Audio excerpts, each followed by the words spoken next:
Introduction.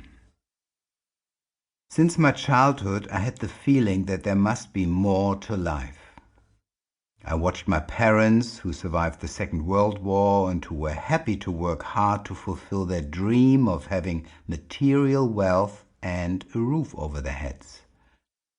I was born in Germany in the 50s, at a time that was dominated by what the German called Wiederaufbau.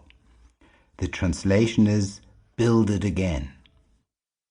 Material wealth came back and the whole country was striving to get ahead.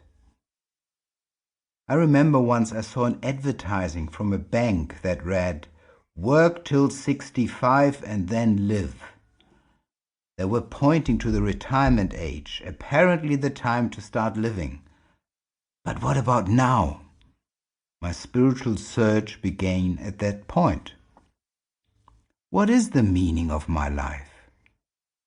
Does life even have a meaning? Is there a God, or is everything just by chance? How to live and to love in a meaningful way? The questions went on, and after being involved as a Protestant, the religion of my birth, I soon looked for answers in Eastern religions. At this time I was studying psychology, and up to this point I only knew what neurotic behavior was and how to approach it.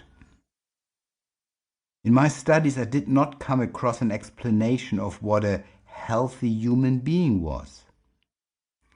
Eastern philosophy pointed to a realization of oneness that they called enlightenment, referring to a permanent freedom and a solid, grounded happiness. Well, yes, this is what I want. If you understand what I'm describing, this book is for you. It took me nearly 25 years of being a seeker to finally arrive at Advaita Vedanta. I'm not saying that Vedanta is the only way, but once you have certain qualifications to understand the basic underlying truth, you will be able to realize your true nature. And then, most likely, burst out laughing because the truth is so obvious once you know it. Why is this book for ordinary people? With the word ordinary, I want to point out that the truth is simple and ordinary. You don't need to be special. The truth, the self, is difficult to perceive and understand when your mind is confused and drawn to either very esoteric explanations or very emotional justifications. The truth of who you are is right here, but we are so busy looking elsewhere. We are hoping that a teacher can give us the truth, or some drugs can reveal the truth for us.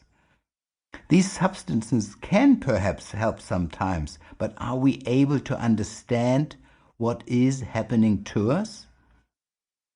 Sometimes just being in a special place can help us to forget our worries. That brings me to my second point. This is not a self-help book.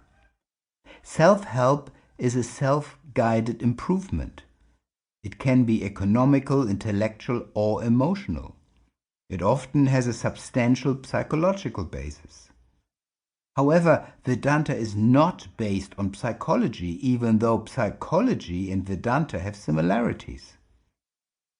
In the last few years, the gap between these two practices of inquiry have become smaller, but considerably differences still exist. When I was first introduced to Advaita Vedanta, I had already searched for many, many years. The spiritual marketplace was well known to me. My search began with Osho in India. His teachings were exactly what I needed at that time. No serious spiritual discourses, but a party-like atmosphere with psychological and religious influences.